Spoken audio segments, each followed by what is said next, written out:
इस वक्त हम सब के महबूब शायर, उर्दू दुनिया के नामवर शायर जनाब इमरान प्रतापगढ़ी आपके सामने।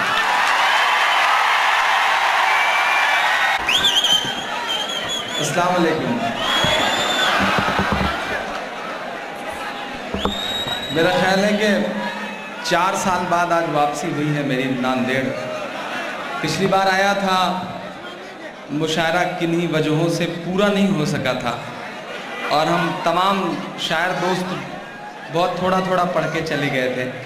इस बार जब मेरे दोस्त शमीम साहब ने हुक्म दिया कि इमरान भाई हाजिर होना है, तो मैं बिना कुछ बोले मैंने कहा नांदेड़ आना है तो इंशाल्लाह हाजिर होता हूँ।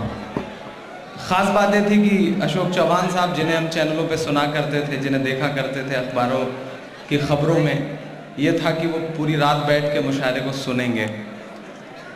जैसा मुझसे वादा किया गया था वैसा हुआ भी।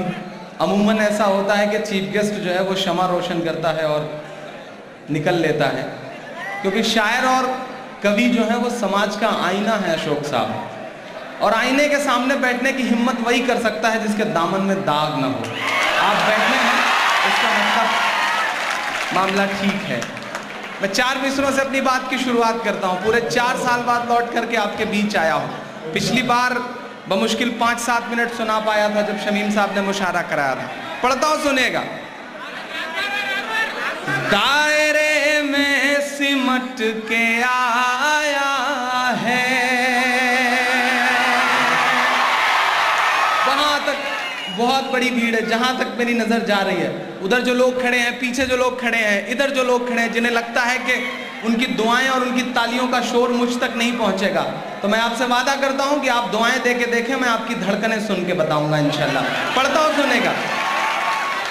दायरे में सिमट के आया है, दायरे में सिमट के आया है, हर रवायत से हट के आया है, हर रवायत से हट के आया है।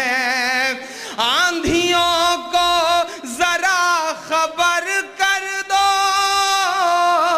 आंधियों को जरा खबर कर दो, शेर वापस पलट के आया है, शेर वापस पलट के आया है। बहुत शुक्रिया, बहुत मोहब्बतें। तो मैं टेस्ट कर रहा था कि आप सुनने के मूड में आए हैं कि नहीं। बहुत अच्छे लोग हैं माशाल्लाह। चौहान साहब, बहुत भटकते भटकते रास्ता बड़ी मुश्किल से पहुंचा हूं यहाँ तक। जहाँ से महाराष्ट्र शुरू हुआ वहाँ से रास्ता बड़ा ख़राब हो गया, तो मुझे भी एहसास हो गया कि अब आप मुख्यमंत्री नहीं रह गए हैं। वरना इससे पहले जब आता था सड़कें बहुत अच्छी थी और मैं मान के चलता था कि मुख्यमंत्री हैं आप। तब से अब तक जो ख्वाब था वो टूटा नहीं था। आज जब सड़क पर गाड़ी ने हिचकोले खाए तब लगा कि शायद अब आप मुख्यमंत्री नहीं रह गए हैं। मैं दुआ करता हूं कि आने वाले वक्त में सड़कें फिर से अच्छी हों और वो मेरा ख्वाब फिर से जो है वो अपनी अपनी अपनी बुलंदी पे आ सके। मैं 4 मिसरे पढ़ता हूँ। जिन चीज़ों के लिए जाना जाता हूँ, जिन चीज़ों के लिए या तो बहुत बदनाम हूँ या बहुत मशहूर हूँ, कोशिश करता हूँ पढ़ने की, सच बोलने की कोशिश करता हूँ। पढ़ता हूँ, सुनेगा। कि एक जैसे गुनाह थे दोनों, एक जैसे गुनाह थे दोनों। आप पहुंच जाएंगे। एक जैसे गुनाह थे दोनों, फिर ये इंसाफ है दुरंगा क्यों। एक जैसे गुनाह थे दोनों, फिर ये इंसाफ है दुरंगा क्यों। एक के वास्ते तो सूली है,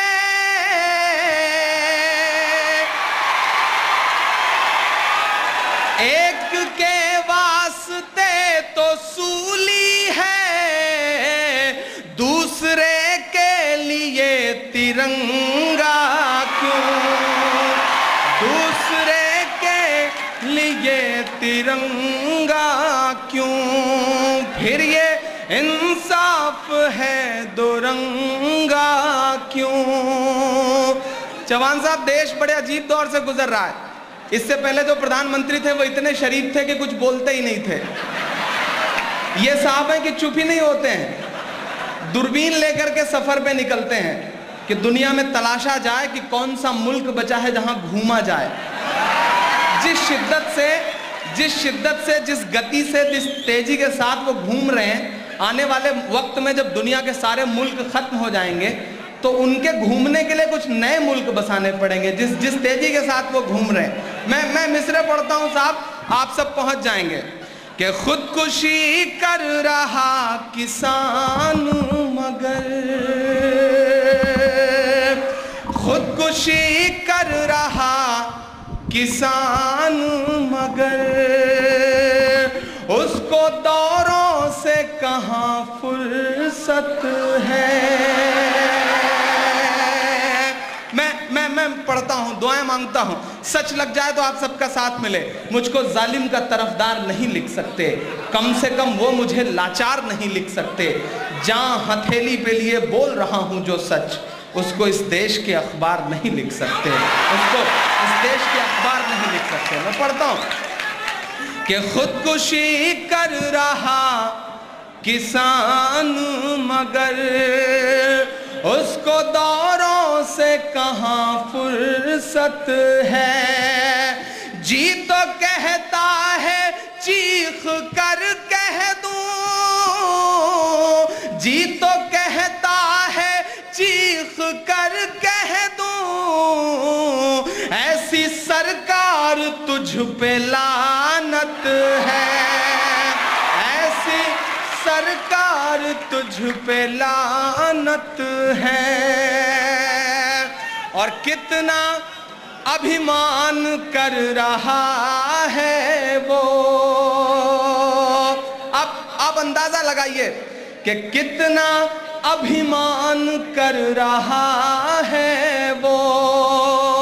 इससे बड़ी इस देश की सियासी गिरावट क्या होगी कि बिहार की मीटिंग में भाषण देते हुए इस देश का सबसे जिम्मेदार आदमी कहता है 60,000 करोड़ दे दूं, 70,000 करोड़ दे दूं।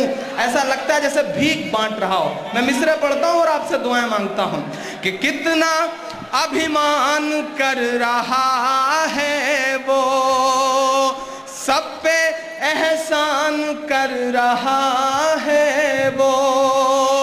देश डूबा है कर्ज में लेकिन, देश डूबा है कर्ज में लेकिन, दान पर दान कर रहा है वो, दान पर दान कर रहा है वो।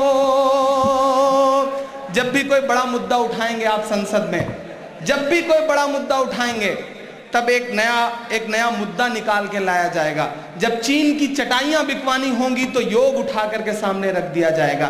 किस शरारत के साथ इस देश के उद्योगपतियों को फायदा पहुंचाया जा रहा है। मैं मिसरा पढ़ता हूं और आपसे दुआएं मांगता हूं कि चढ़ते सूरज को नमस्कार न कर।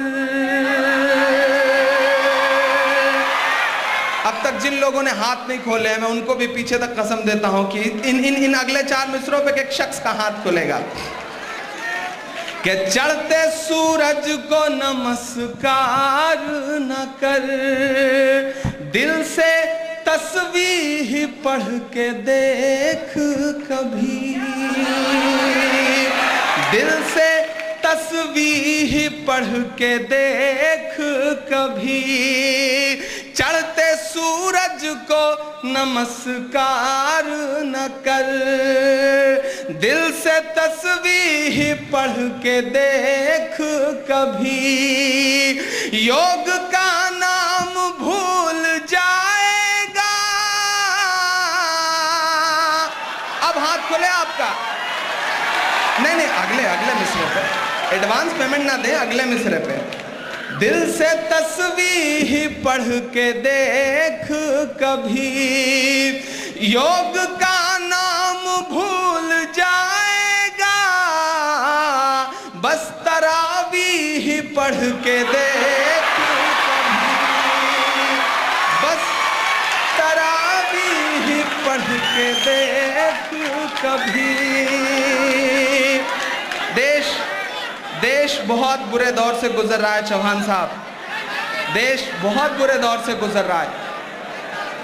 जी मैं फिर से पढ़ दूंगा, लेकिन आप लोग शोर ना मचाएं प्लीज, आप लोग शोर ना मचाएं। आगे देखें, आगे देखें।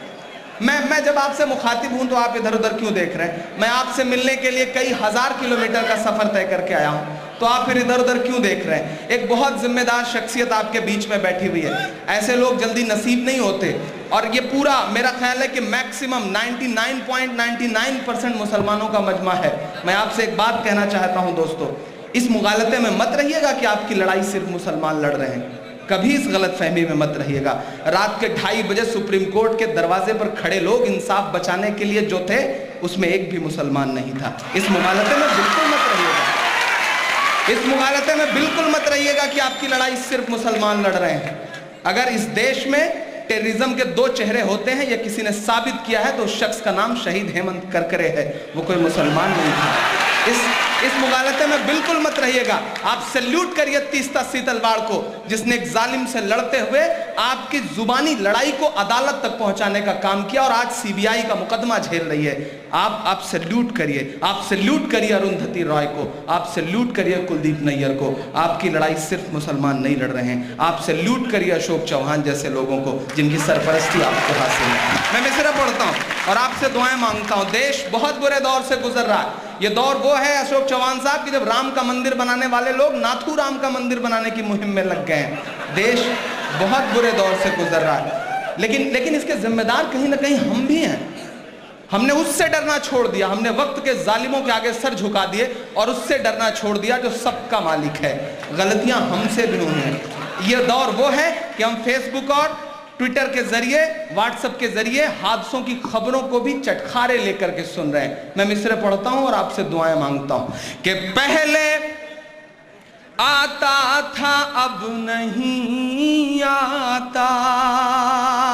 नांदेड़ वालों, थोड़ी देर अपने अदबी होने का सबूत दे देना। चौहान साहब ने अब तक आपके हंगामे देखे हैं, अब इन्हें बताइए कि कहां हंगामा दिखाना है और कहां शांत रहना है, ये आपको दिखाना पड़ेगा। पढ़ता हूं, सुनेगा कि पहले आता था अब नहीं आता, डर में भी याद रब नहीं आता, डर में भी याद रब नहीं आता, कांपती है ज़मीं गुनाहों से, कांपती है ज़मीं गुनाहों से, ज़लज़ला बेसबब नहीं आता, ज़लज़ला बेसबब नहीं आता। और ये जो वक्त की मार है, ये जो कुदरत की मार है, इसे हम आप समझें न समझें, आदरणीय अशोक चौहान साहब आपके साथ इस देश की सबसे बड़ी अदालत में बैठने वाले कुछ लोग समझ रहे हैं। मैं पढ़ता हूं और अगर लग जाए कि इमरान ने वो सच बोला है, एक नए पहलू के साथ सच बोला है, तो आप सबकी दुआएं मांगता हूं। पढ़ता हूं, सुनेगा कि तेरी शोला बयानी से ज्यादा कौन समझेगा। आपको समझना पड़ेगा, लोग समझदार हो गए। अबरार भाई, वो पिछले दिनों आपको याद होगा साहिब गए थे दुबई और अबू धाबी के ट्रिप में। अबू धाबी गए तो वो शेख जायद मस्जिद में भी गए। जब वहां गए तो वो खबर देख करके हिंदुस्तान के एक बुजुर्ग ने अपने पोते से कहा कि बेटा तू मस्जिद क्यों नहीं जाता, जब इबलीस तक मस्जिद में चला गया तो अब तो कम से कम तू तो जाएगा। मैं मिसरे पढ़ता हूं और आपसे दुआएं मांगता हूं कि तेरी शोला बयानी से ज्यादा कौन समझेगा। शमीम भाई, सत्तार साहब, मुजम्मिल, पढ़ता हूं मेरे भाई, सुनिएगा। तेरी शोला बयानी से ज्यादा कौन समझेगा, लहू का रंग पानी से ज्यादा कौन समझेगा लहू का रंग पानी से, ज्यादा कौन समझेगा। आज कुदरत की लाठी में कहाँ आवाज होती है। यहां से वहां तक अब तक की सबसे बड़ी ताली चाहता हूं अगले मिसरों पे, अगर सच्चा मिसरा हो। आज कुदरत की लाठी में कहाँ आवाज होती है।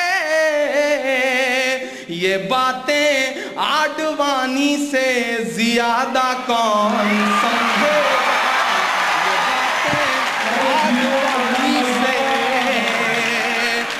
ज्यादा कौन समझेगा लहू का रंग पानी से। फिर से पढ़ दूं? जी मैं फिर से पढ़ दूं। जी मैं फिर से पढ़ रहा हूं। तेरी शोला बयानी से ज्यादा कौन समझेगा लहू का रंग पानी से, ज्यादा कौन समझेगा लहू का रंग। देखिए मैं आप लोग बैठे मैं खुद बुलाता हूँ। मेरी देखिए, मैं जब शुरू में आया तो मैं बहुत देर तलाशता रहा कि अशोक साहब हैं कहाँ। बड़ी देर बाद जब माइक पे खड़ा हुआ तो वो नजर आए।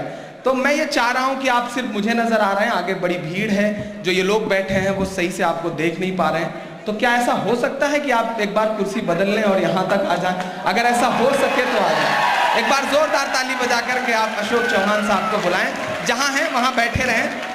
मुझे ज्यादा कौन समझेगा। आज कुदरत की लाठी में कहाँ आवाज होती है। ये बातें आडवाणी से ज्यादा कौन समझेगा। ये बातें आडवाणी से ज्यादा कौन समझेगा। नांदेड़ वालों, परभनी वालों, बसमत वालों, कलमनूरी वालों, इन इलाकों के जितने आसपास के लोग हैं वो सारे लोगों, देश वाकई बहुत बुरे दौर से गुजर रहा है। एक तरफ एक शख्स का पहना गया एक सूट की बोली जब लगती है तो वो 4 करोड़ से ऊपर जाती है। कुछ खरीदे हुए लोग जब बोली लगाते हैं तो बोली 4 करोड़ से ऊपर जाती है अशोक चौहान साहब। लेकिन हमारी आंखों ने एक ऐसा शर्मनाक मंजर भी देखा है कि एक तरफ एक सूट की बोली 4 करोड़ से ज्यादा में लग रही है, वहीं छत्तीसगढ़ में नक्सली हमले में मारे गए सैनिकों की वर्दियां 3 दिन कूड़े में पड़ी रहती हैं। ऐसा भी मंजर हमारी आंखों ने देखा है। हमारी आंखों ने वो मंजर भी देखा है कि सुकमा में नक्सली हमले में मारे गए 3 जवानों की लाश कुत्ते चाटते पाए गए हैं। वो जो कहता था बड़ी बड़ी बातें, वो चुप है। मैंने बड़ी मोहब्बतों से एक शेर कहा, बड़ी मोहब्बतों से और बड़ी हिम्मत से ये शेर कहा कि अजब सी बेहिसी है उसका दामन नम नहीं होता। अजब सी बेहिसी है उसका दामन नम नहीं होता, कि उसके फेंकने का सिलसिला भी कम नहीं होता, कि उसके फेंकने का सिलसिला भी कम नहीं होता। जो कल तक कुत्ते के पिल्लों का भी मातम मनाता था, जो कल तक कुत्ते के पिल्लों का भी मातम मनाता था, उसे अब सैनिकों की मौत का भी गम नहीं होता। उसे अब सैनिकों की मौत का भी गम नहीं होता। लेकिन इन सारे मंजरों के बीच में किससे बात की जाए, किससे गुफ्तगू की जाए? मेरा मन करता है मैं उसी से गुफ्तगू करूं जिसने कई करोड़ बोली लगा करके वो सूट खरीदा था। मेरा मन करता है मैं उससे कहूं कि बुढ़ापा क्या खरीदा है, जवां मर्दी खरीदो तुम। पढ़ता हूं और आपकी तालियों का शोर गुजरात के उस व्यापारी तक जाए जिसने बोली लगाई थी। पढ़ता हूं, सुनेगा कि बुढ़ापा क्या खरीदा है, जवां मर्दी खरीदो तुम। वतन के चाहने वालों की हमदर्दी खरीदो तुम। वतन के चाहने वालों की हमदर्दी खरीदो तुम। सियासी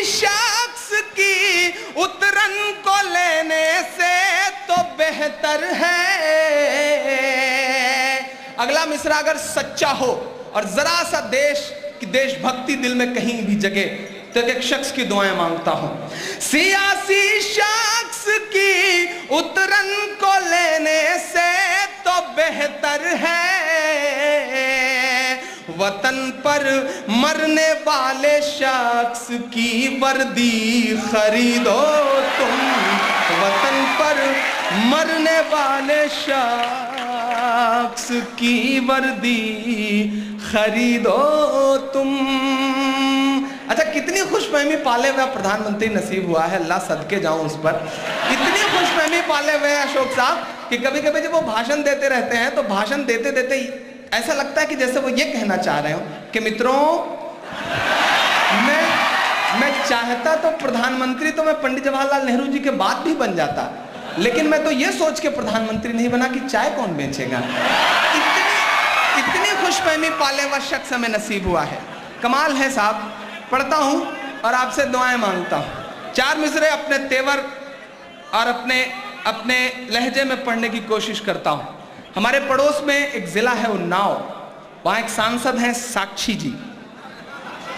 उनके नाम के आगे महाराज लगता है, लेकिन महाराज लफ्ज जो है वो शिवाजी के भी सामने लगता था। बड़ा मोतबर लफ्ज है। मुझे लगता है कि उन जैसे छोटे आदमी के नाम के सामने महाराज लगाना महाराज लफ्ज की बेइज्जती है, इसलिए मैं उन्हें सिर्फ साक्षी कहता हूं। उन्हें हर दिन मुंह से उल्टी करने की आदत है। वो उल्टी इसलिए करते हैं ताकि अखबारों की सुर्खियां बन सके, बिखर सके अखबारों पर। वो कहते हैं मदरसों में ये, मदरसों में वो, मदरसों में ऐसा, मदरसों में वैसा। ठीक है साहब, आप एक बड़ी अदालत की नुमाइंदगी करते हैं, आप सांसद हैं, आपको बोलने का हक दिया है सियासत ने, आपका शुक्रिया, आप बोलते रहें। लेकिन हमें जिस चीज पर नाज है, हमें जिस चीज का शुक्र अदा करना है अल्लाह का, वो क्या है? वो मैं पढ़ता हूं और अब दुआ मांगता हूं। लगे कि आपके भाई ने, आपके बेटे ने, आपके छोटे भाई ने आपकी दिल की बात कह दी है। मेरा मानना है कि यह सच है कि शायरी गुफ्तगू करने का नाम नहीं है, लेकिन यह भी सच है कि शायरी अगर आप सबसे गुफ्तगू करते हुए की जाए तो वही मजेदार होती है। मैं पढ़ता हूं और आपसे दुआएं मांगता हूं। वक्त बदल चुका है, दौर बदल चुका है, आप भी बदले हैं, हम भी बदल रहे हैं। नहीं बदलेंगे तो काम नहीं चलेगा। पढ़ता हूं और दुआएं मांगता हूं कि नहीं ऐसा नहीं है कल या परसों से नहीं निकले। आदरणीय साक्षी जी, नहीं ऐसा नहीं है कल या परसों से नहीं निकले। कई अरमान हैं दिल में जो बरसों से नहीं निकले। कई अरमान हैं दिल में जो बरसों से नहीं निकले। ओ आसाराम नित्यानंद या के पाल बाबा हो। अब दुआएं देना महाराष्ट्र वालों। ओ आसाराम नित्यानंद या के पाल बाबा हो। खुदा का शुक्र है ये सब मदरसों से नहीं निकले। खुदा का शुक्र है ये सब मदरसों से नहीं निकले। खुदा का फिर से पढ़ो। जी मैं फिर से पढ़ दे रहा हूँ।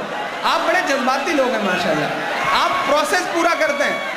अशोक साहब, आपने अपनी क्षेत्र की जनता को इतने संस्कार दिए हैं कि साहब ये सारे काम बड़े प्रोसेस से पूरा करवाते हैं।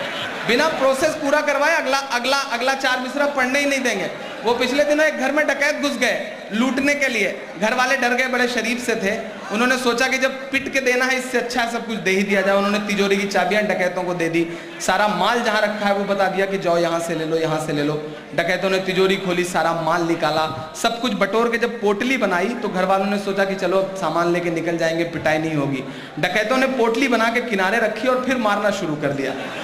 तो घर वालों ने कहा भैया देखिए आप लूटने आए थे, लूट के सारा कुछ ले जाइए, अब हमें क्यों मार रहे हैं? तो डकैतों ने कहा भाई जो प्रोसेस है वो तो पूरा करना पड़ेगा। तो ये प्रोसेस है, आप बिना प्रोसेस पूरा किए अगले 4 मिसरे भी नहीं सुनना चाहते, दिक्कत है। मैं फिर से पढ़ता हूँ इस समय का। नहीं ऐसा नहीं है कल या परसों से नहीं निकले, कई अरमान हैं दिल में जो बरसों से नहीं निकले। आसाराम नित्यानंद या के पाल बाबा हो, खुदा का शुक्र है ये सब मदरसों से नहीं निकले, खुदा का शुक्र है ये सब